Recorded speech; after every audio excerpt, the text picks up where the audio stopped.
Patrick Swayze, el brillante bailarín, el protagonista romántico y el rostro de películas como Ghost y Dirty Dancing que perdurarán en el recuerdo. Por otro lado, un hombre que libraba en silencio una difícil batalla se escondía detrás de los focos. A pesar de que era algo que nunca había pedido, lo afrontó con una determinación inquebrantable. ¿Qué ocurrió en los últimos días del actor amado por millones de personas? Vamos a hacer un recorrido por el último capítulo de su vida, así como por las últimas palabras que siguen resonando en el corazón de la gente. La fundación de Patrick. La celebridad que el mundo entero apreciaba, Patrick Swayze, ha fallecido. Antes de que el cáncer de páncreas se mencionara por primera vez en los medios de comunicación, Patrick Swayze ya iba camino de convertirse en otro icono. A pesar de no haber nacido en la élite de Hollywood, llevaba consigo la compostura de alguien que pertenecía al mundo de las cámaras. Pat nació en Houston, Texas, de madre coreógrafa y padre vaquero. Su madre era vaquera y su padre coreógrafo. Esta combinación de elegancia y garra crearía toda su personalidad. ¿Diría que era el artista sensible que se había formado en ballet y danza clásica? Otra posibilidad es que fuera el rudo protagonista americano, con un acento sureño y una mirada férrea. Ambas cualidades le hacían irresistible para los demás. Cuando apareció en Dirty Dancing en 1987, vivió su gran momento, aunque nadie esperaba que una película de baile de bajo presupuesto se convirtiera en una sensación cultural. La actuación de Swayze como Johnny Castle fue tan poderosa que sacudió los cimientos de la sociedad. Todas las mujeres le adoraban. La gente aspiraba a ser como él, y los adolescentes, a lo largo de varias décadas, intentaban criarse en piscinas. Sin embargo, era algo más que un rostro apuesto con movimientos sedosos. Su siguiente trabajo fue Ghost, una película emocionalmente agotadora que le exigía ser vulnerable, sufrir y ejercer autocontrol, además de conseguir una nominación al Globo de Oro. La película se convirtió en una de las más taquilleras de su época. De repente, Swayze era algo más que un éxito de taquilla. En esta actuación, demostró que era un intérprete serio y emotivo. Durante la última parte de la década de 1980 y principios de la de 1990, tenía fama de ser un tipo poderoso y tranquilo que poseía alma, en todas y cada una de las tomas en las que aparecía. Ya fuera interpretando almas torturadas en City of Joe o un papel en Point Break, aportaba dimensión a la película. Sin embargo, su celebridad no le hizo débil. Era bien sabido que realizaba sus propias acrobacias, que practicaba con diligencia y que sufría en silencio. Nunca fue posible que el brillo de Hollywood sustituyera a la disciplina que había aprendido en el estudio de baile ni a la dureza que había adquirido en Texas. Lucha contra la enfermedad y una vida inflexible.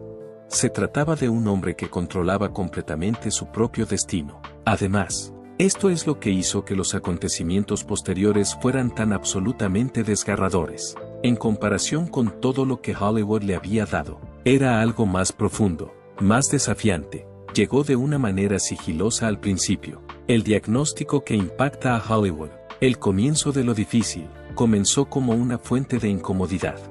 Era una ligera molestia en el estómago. El dolor no era motivo de preocupación para alguien que rondaba los 50 años y llevaba una vida que requería mucho esfuerzo físico. Patrick especuló que podrían haber sido problemas intestinales, estrés. A pesar de ello, las molestias no mejoraron. De hecho, se agravaron aún más. Lisa le instó encarecidamente a buscar asistencia médica después de todo. Cuando llegó el momento, lo hizo. Aumentó el número de exploraciones urgentes. El siguiente paso es hacer biopsias. Fue entonces cuando todo sufrió una transformación.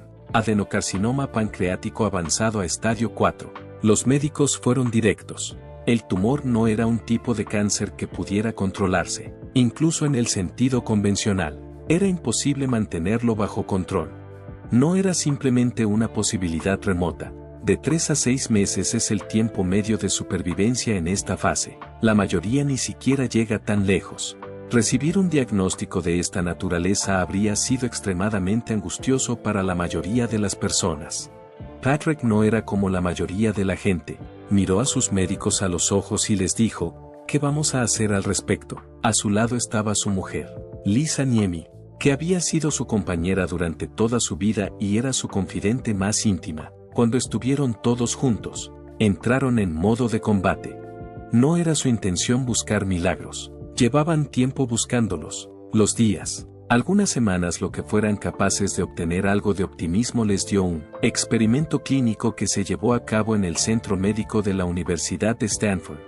Batalanib es una sustancia química que se supone que previene los tumores. El doctor George Fisher dirigía un equipo de investigación que realizaba pruebas con el medicamento, que no estaba autorizado por la FDA. No había seguridad de que fuera a tener éxito.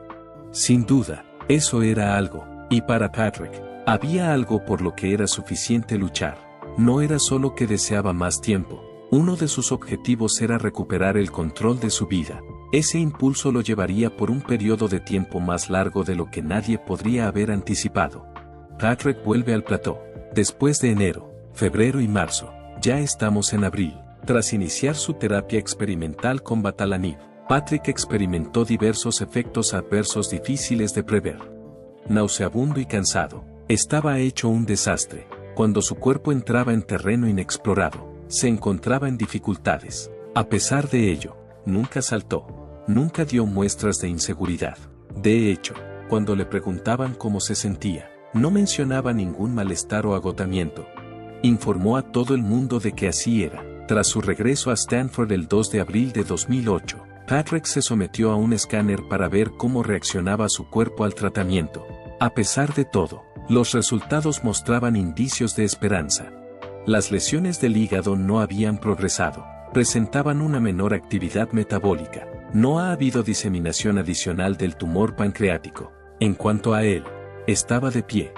Dar la batalla, así como, por el momento, manteniendo la línea. Fue justo en ese momento cuando recibió lo que más necesitaba, permiso para intentar vivir una vez más. Y no perdió el tiempo. Patrick fichó por Star and the Beast en septiembre, solo unos meses después de que el público conociera su estado por primera vez. Star and the Beast es una película que se rodaría en Chicago y que implicaría horas agotadoras, diálogos intrincados y secuencias físicamente intensas. Decir que era una apuesta arriesgada sería quedarse corto.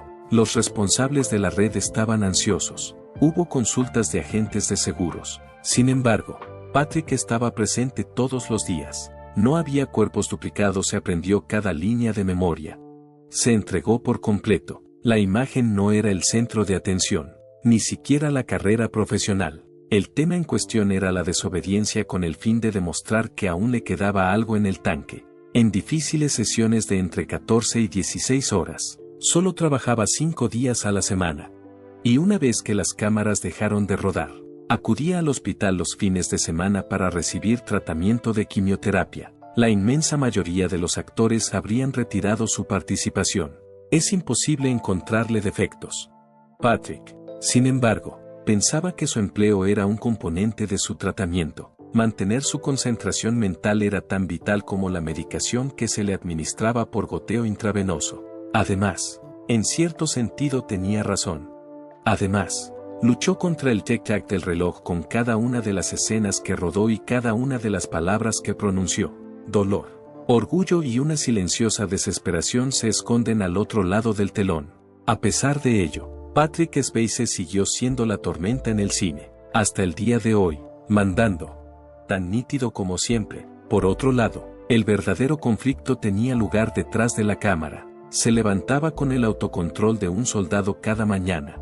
La razón por la que actuaba de forma poderosa no era porque se sintiera fuerte, más bien, lo hacía porque era la única alternativa que se ofrecía a sí mismo. Cuando se sentía mal, bebía té de hierbas para aliviar las náuseas, se maquillaba con manos temblorosas y salía al escenario como si estuviera bien por dentro. Una actuación dentro de otra actuación era un ejemplo de ello. El cáncer, en cambio, es un maestro del desafío. Además, no se limita a afectar al cuerpo, afecta a la identidad y al sentido de la propia valía. Cuando se trataba de un hombre como Patrick, que había pasado toda su vida cultivando su imagen a través de la fuerza física, la disciplina y el movimiento, esta enfermedad era el desafío. Fue entonces cuando su pelo empezó a ralear, sus ojos se apagaron y sus movimientos fueron más lentos. Incluso antes de que el espejo lo verificara, fue capaz de percibir la pérdida que estaba experimentando. pero estaba seguro de que no permitiría que nadie le tratara como a un paciente. En un esfuerzo por adaptarse a su cansancio por la quimio, los productores le recomendaron cambiar el horario de rodaje. Sin embargo, rechazó categóricamente la sugerencia. En cuanto no pueda seguir haciéndolo, os lo haré saber, declaró. La razón por la que ese día nunca llegó fue porque nunca le concedió permiso para hacerlo. Por otra parte, la agonía seguía avanzando tras los muros del orgullo. Pasado algún tiempo, sus amigos recordaron cómo de vez en cuando desaparecía durante muchos minutos entre escena y escena para recogerse y calmarse. Y cuando volvía, lo hacía con una sonrisa en la cara. Sin falta, esa sonrisa, siempre es esa, así que vamos una vez más. Si alguien prestaba suficiente atención, había un instante que decía todo lo que había que saber sobre la situación. Cuando el viejo amigo de Patrick lo vio encorvado en su caravana, acurrucado como un niño, fue durante un descanso del rodaje. Su ropa estaba empapada en sudor en ese momento. Sin embargo, a pesar de que su cuerpo temblaba violentamente, no habló. «Cógeme la mano», me ordenó. No pronunció ninguna súplica de auxilio. No iba a derrumbarse. Solo deseaba que alguien estuviera presente, no en calidad de fan o de arreglador, sino simplemente presente. Nadie había visto a Patrick así antes en la historia del planeta. A pesar de que tenía la capacidad de congregar a una audiencia de millones de personas, el tipo solo necesitaba que lo contuvieran en ese momento, y justo cuando el evento llegaba a su fin y el protagonismo empezaba a desvanecerse, el cáncer hizo acto de presencia, volviéndose más agresivo e implacable. Todavía quedaba un largo camino por recorrer. La salud de Patrick empeora y la máscara empieza a caer. Ya no había forma de que Patrick se ocultara, ni al público en general, ni a la prensa y, sobre todo, ni al cáncer. Enero de 2009 no solo significó un punto de inflexión en su salud, sino también en su realidad. Poco después de la conclusión de la serie, Patrick llegó al centro médico Cedar Sinai en estado crítico, aquejado de un caso de neumonía. La neumonía podría implicar una semana de reposo en cama para todos los afectados. Con la enfermedad, el mundo entero estaba obligado a prestarle atención. Hasta ese momento, Patrick había conseguido mantener los aspectos más difíciles de su lucha fuera de las portadas. En cambio, las fotografías tomadas por los paparazzi que mostraban su cuerpo claramente desnutrido y el tubo de oxígeno demostraban la realidad. La enfermedad iba ganando terreno. Sin embargo, Patrick insistió en abordar los siguientes pasos. A pesar de que sus pulmones estaban fallando y sus fuerzas disminuían, su léxico no incluía la palabra no hacer nada. Sus médicos le sugirieron una medida drástica. No se había probado una combinación de Abraxane y Gemzar, dos potentes medicamentos de quimioterapia que aún no han obtenido una aprobación generalizada cuando se utilizan juntos. Era peligroso. Se plantearon dudas sobre los efectos adversos y la eficacia general de la sustancia. Sin embargo, Patrick no mostró ninguna reticencia. Inmediatamente, emitió la directiva de autorización. Esta terapia fue realmente dura. Empezó a perder el pelo, algo que le afectó más de lo que la mayoría de la gente podría prever. A lo largo de toda su vida, Patrick siempre se había comportado con dignidad y presencia. La pérdida de su cabello no era solo una cuestión de preferencia personal, sino también un símbolo que le servía de recordatorio de que la guerra ya no estaba ni siquiera cerca de ser igualitaria. Para mantener su dignidad, se ponía pelucas cuando estaba en público. A pesar de su malestar, siguió desarrollando su sonrisa. Sin embargo, su peso descendió considerablemente, su tez se volvió más pálida, el agotamiento se apoderó de él incluso después de caminar distancias muy cortas. A pesar de ello, se esforzaba por seguir con su vida a pesar de los efectos del agotamiento y las náuseas. Montaba a caballo.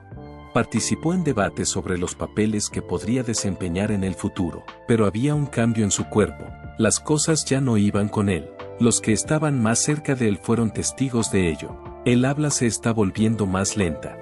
El pequeño malentendido que ocurrió, la forma en que ocasionalmente puede mirar hacia otro lado, casi no está presente. El páncreas y el hígado ya no eran los únicos órganos afectados por su enfermedad. En todo el lugar había transformado su cuerpo, que había sido su templo, en un campo de batalla. Patrick tomó una decisión. Ha llegado el momento de volver a casa. Es la última retirada a la cruda verdad. El hogar y los caballos son los temas de debate. Durante el mes de abril de 2009, Patrick Swayze se alejó del tumultuoso ambiente de Hollywood y las salas de hospital. Tanto él como Lisa volvieron a su rancho de California, que era una vasta extensión de propiedad rodeada de colinas y en la que había caballos. Patrick experimentó la mayor sensación de tranquilidad en la propiedad, donde todo se volvió más pacífico y la vida parecía volver a la vida. No dijo que se diera por vencido. Lo calificó como una vuelta a las cosas que eran importantes. Desde el principio, el rancho les había servido de refugio. Los pastos se recorren en largos paseos. Por las tardes, en el porche, viendo ponerse el sol, el resonar de los cascos en el suelo. Cuando se trataba de tratamiento, era su versión, más que un lugar donde vivir. Era el hogar de Patrick. Él era el elegido. Por otro lado, las cosas habían cambiado. Había perdido su físico antes atlético como resultado del tratamiento de quimioterapia. En un estado de debilidad, sus músculos ya no eran flexibles. Incluso montar a caballo requería cierto esfuerzo. Hubo momentos en los que no hizo nada más que permanecer junto a la valla y limitarse a observarlos. Todo lo hacía Lisa. La persona se encargaba de administrar la propiedad, preparar sus comidas, administrar sus recetas y permanecer despierta durante toda la noche cuando la agonía se agudizaba. Permaneció allí y observó cómo el hombre al que había amado desde que ambos eran adolescentes se desvanecía gradualmente ante ella, pero ni una sola vez le dio la impresión de que estaba perdiendo fuerzas. Para mantener una sensación de normalidad todo el tiempo que pudo, Patrick se aferró a ella. Cuando estaba con visitas, sonreía para la rara fotografía con la peluca puesta. Sin embargo, se mantenía erguido. Aún así, intentaba hacer bromas, de la misma manera que antes, matizando el humor seco. Sin embargo, su vitalidad disminuía rápidamente, y los medios de comunicación. Reacción de los medios de comunicación. Habían aparecido varias fotografías. Patrick no solo estaba demacrado, sino que parecía tener décadas más de los 57 años que tenía. Paseaba lentamente con Lisa. Discusiones que tuvieron lugar a altas horas de la noche. Los pequeños logros, como levantarse solo de la cama, son motivo de orgullo, o los momentos de silencio total en los que Lisa simplemente se sentaba a su lado, cogida de la mano, sin pronunciar una sola palabra. Por el momento, ya no era imprescindible utilizar palabras. Patrick estaba agotado y era vagamente consciente de lo que iba a ocurrir a continuación. La tormenta que había logrado mantener alejada durante 20 meses estaba por fin a sus puertas. En las últimas horas del día, se soltó de su agarre. A finales de agosto, el estado de Patrick empezó a empeorar considerablemente. Una vez más, Lisa lo llevó a toda prisa al centro médico Cedar Sinai. Esta vez, sin embargo, no había pruebas frescas que encontrar. No hay nuevas esperanzas. El 9 de septiembre, los profesionales médicos les dirigieron las palabras que nadie quiere oír nunca. No se pueden tomar más medidas en este momento. En la tarde de ese día, Patrick hizo su último viaje de regreso a su casa. En el contexto de una entrevista que tuvo lugar en 2011, Lisa reveló la secuencia de acontecimientos que condujeron a su fallecimiento. Se afirma que ella declaró: "Ya no puedo mantener esto en secreto". Según Lisa, lo siguiente fue lo que ocurrió durante los últimos días de la vida de Patrick. En la casa no había bullicio, el ambiente era denso. Además, el tipo que antes era capaz de bailar por escenarios y platós de cine ahora pasaba la mayor parte del tiempo en la cama, apenas capaz de sentarse erguido. Había pruebas de que los tumores habían migrado a sus órganos, así como a sus huesos y nervios. Incesantemente, el dolor estaba presente. El uso de morfina ya no era voluntario. Bastaba con mantenerle consciente. En gran medida, Lisa se convirtió en su enfermera, en un esfuerzo por aliviar el sufrimiento sin hacerle perder el conocimiento. Le aplicó Dilaudid con sumo cuidado, modificando las dosis según fuera necesario. Hasta el final, Patrick resistió la enfermedad todo lo que pudo, a pesar de que eso implicaría pasar por el dolor. Él quiere estar presente. Después, el 11 de septiembre, Eric, el hermano de Lisa, y Mary, su mujer, llegaron de visita. Estaba oscuro dentro de la casa y había poca energía. De vez en cuando, Patrick iba y venía. Por otro lado, la lucidez volvió durante un pequeño periodo. Sus palabras eran apenas audibles por encima de un susurro mientras se giraba para mirar a Lisa. «Tienes mi amor». Ella se inclinó más cerca. «Igualmente, te adoro». En aquel momento no lo sabían, pero aquellas palabras serían las últimas. No fueron teatrales ni poéticas, sino directas y sinceras. Patrick entró en coma durante los 2 días siguientes. Le resultaba difícil respirar. Cada hora que pasaba, su cuerpo, que ya estaba débil, se aquietaba más. Después, el 14 de septiembre, a las 10 de la mañana, Lisa se sentó a su lado y vio la transformación. Respira profundamente, una inhalación prolongada y definitiva. Después, la quietud fue total. Con la expectativa de encontrar algo, cualquier cosa, Danny Swayze entró corriendo. Sin embargo, se había acabado. Patrick Swayze había abandonado la escena. Sin embargo, no se fue solo ni sin afecto. Se fue de la misma manera en que había pasado su vida, con valentía, con dignidad y con alguien que le llevaba de la mano durante el proceso. Tras un periodo de quietud, tristeza, rumores y examen de lealtades. En los días que siguieron al fallecimiento de Patrick Swayze, hubo una considerable quietud en todo el rancho. Aún así, los caballos seguían paseando por los pastos. El viento seguía susurrando entre las ramas de los árboles. Sin embargo, en la casa no había más que un vacío. Lisa, que acababa de poner fin a su relación con el que había sido su marido durante 34 años, se encontró de repente rodeada no de tranquilidad, sino de cacofonía. No se oía el sonido de la pena, sino el de la especulación. La prensa sensacionalista no tardó mucho en hacerse notar.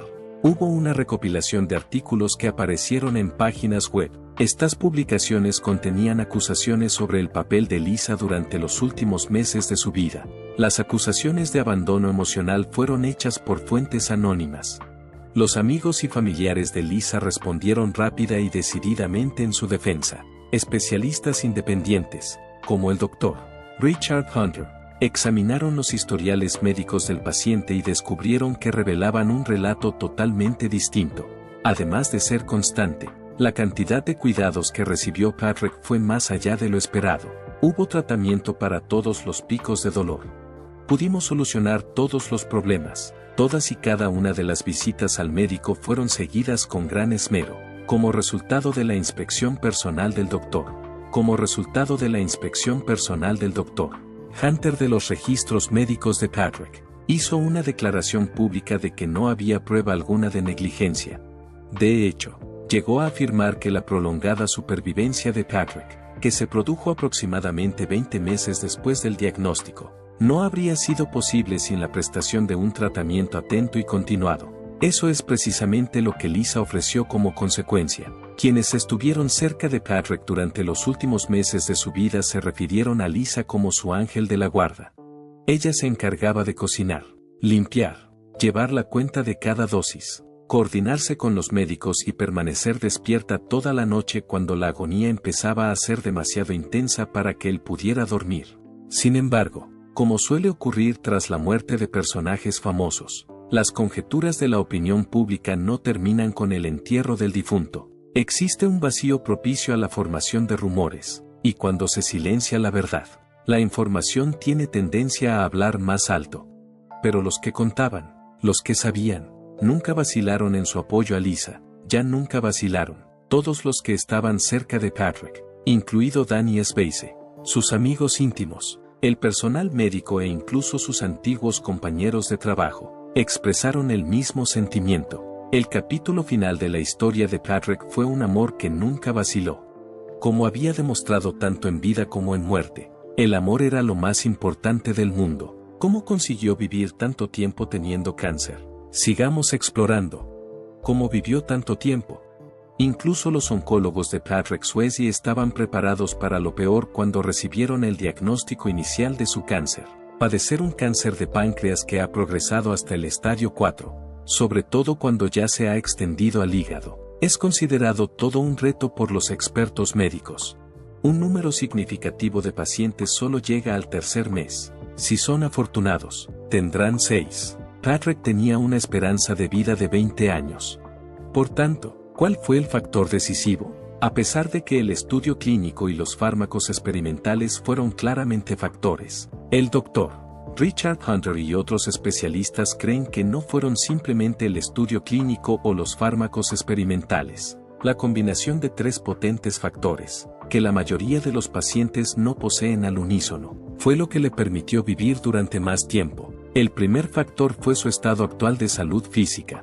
Patrick estaba familiarizado tanto con el sufrimiento como con la perseverancia. Había desarrollado un cuerpo esbelto, fuerte y extremadamente resistente como resultado de su formación como bailarín y de su experiencia atlética previa. Tenía un sistema cardiovascular robusto, y su disciplina era de un calibre superior al de la mayoría de los aspirantes olímpicos.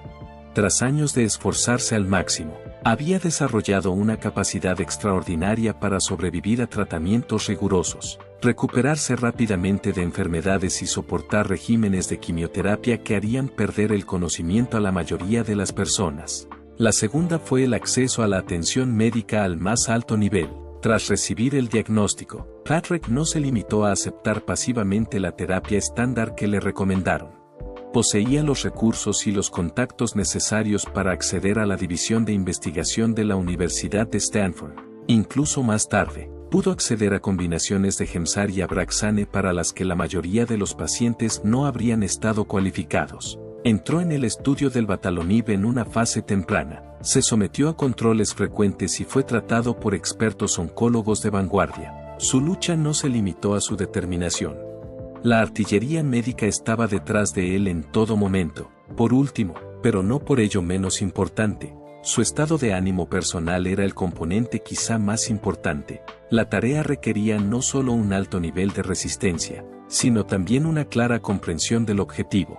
Patrick tomó la decisión de perseverar en su carrera, amar y seguir esforzándose hasta que ya no pudo hacerlo físicamente. No se rindió ante el hecho de que se le considerara terminal. Se refería a sí mismo como un superhombre. Se negó a aceptar la posición de víctima y, en consecuencia, redefinió lo que significaba sobrevivir en una situación dada. En cuanto a esta ventaja mental, no solo le ayudó a él, sino que también motivó a las personas que se encontraban en su entorno inmediato. La misma idea fue reiterada por amigos, enfermeras y profesionales médicos por igual. Habían pasado muchos meses desde que debería haberse marchado, pero seguía apareciendo, para Lisa, para el trabajo y para la vida en general, aparecer. Además, hay momentos en los que simplemente estar presente es lo que nos mantiene vivos, más que un protagonista, el genuino personaje de Patrick Swayze. Cuando uno piensa en Patrick Swayze, no es difícil recordarle como el profesor de baile de ojos soñadores, el sombrío amante de los espíritus y el surfista en busca de adrenalina. Por otra parte, si lo limitáramos a esos papeles, nos estaríamos perdiendo el aspecto más notable de su biografía, que es quién era cuando las cámaras dejaban de rodar. A finales de los 90, luchó contra la adicción y se sometió a rehabilitación de forma discreta, sin llamar la atención del público, además de asumir la responsabilidad de sus defectos. Siguió el camino de la rehabilitación sin hacer un espectáculo de sí mismo, a pesar de que hubo tropiezos y fracasos en el camino. Siempre se hicieron progresos. Además, fue víctima de problemas personales de los que rara vez informaron los medios de comunicación. El fallecimiento de su padre, Jesse, en 1982, le afectó profundamente. Posteriormente, Lisa y él sufrieron la angustia de un aborto espontáneo, algo que ambos lamentaron durante muchos años. A pesar de que nunca hizo una exhibición pública de estas cicatrices, fueron esenciales para dar forma a la tenacidad silenciosa que llevó a su lucha contra el cáncer. Por no mencionar el hecho de que estaba casado, las historias de amor que se cuentan en Hollywood suelen durar poco, pero Patrick y Lisa fueron una excepción excepcional a esta regla. Eran adolescentes cuando se conocieron, se casaron muy jóvenes y vivieron juntos más de 3 décadas. Hubo algunos problemas en su relación, nadie lo es en la realidad. Sin embargo, era un hecho, hubo una pelea entre ellos, se separaron y luego volvieron a estar juntos. Por otro lado, Lisa era lo único que permanecía igual a lo largo de toda su existencia. En las entrevistas, Patrick nunca citó la fama o la riqueza cuando le preguntaron qué le mantenía con los pies en la tierra, nunca mencionó ni lo uno ni lo otro, mencionó su nombre. La naturaleza de su relación no se limitaba a sentimientos románticos, especialmente durante su enfermedad. No fue solo emocional, sino también espiritual y logístico. Además de ser su enfermera y terapeuta, le sirvió de ancla. Patrick, por su parte, nunca olvidó sus raíces ancestrales. Nunca perdió el contacto con sus orígenes tejanos. Insistió en mantener su modestia y elogió con frecuencia a su madre por inculcarle la disciplina que le sirvió de base durante toda su vida. A pesar de haber alcanzado renombre mundial, nunca abandonó a la persona humilde y modesta que se escondía tras la imagen de estrella. Es cierto que era un actor famoso, pero lo más importante es que era un luchador. Fue un esposo, fue un tipo que se enfrentó a la muerte como lo que era y eligió hacerlo con gracia. De hecho, esta es la versión de Patrick Swayze que perdura, tanto en las personas a las que impactó como en la forma en que se marchó de este mundo, lo que Patrick dejó atrás. La última palabra de la frase. En una cultura que adora a los famosos y se esfuerza por alcanzar la perfección, el último acto de Patrick Swayze fue el epítome de la humanidad, vigorizante y desgarrador a la vez. Y es en esos últimos minutos cuando descubrimos cuál había sido el propósito de todo su viaje desde el principio. Esta es la conexión. La historia de Patrick es convincente no porque consiguiera evitar la muerte, sino por la forma en que se enfrentó a ella con el corazón completamente lleno. Lo más esencial es que lo hizo en sus propios términos. No solo las obras que dejó tras de sí siguen conmoviendo a los espectadores décadas después de su muerte, sino que su impacto se extiende mucho más allá de esas películas. Los elogios y las apariciones en la alfombra roja no son lo único que importa. Está en la forma en que vivió mientras nadie miraba, cuando estaba completamente agotado. Siguió luchando. Aunque era doloroso, siguió sonriendo, cómo consiguió aferrarse al amor a pesar de que todo lo demás se le venía abajo. Lo pretendiera o no, nos demostró a todos que la muerte no tiene por qué ser una experiencia dolorosa. Nos enseñó que hay belleza en decir adiós a alguien. Hay momentos en que ese poder no grita, hay momentos en que pronuncia, te quiero, antes de callar para toda la eternidad. Cuando se trata de Patrick Swayze, ¿cuál es tu momento favorito? En la sección de comentarios de abajo, por favor, comparte tus ideas. Te agradecemos que nos sigas. Hasta la próxima.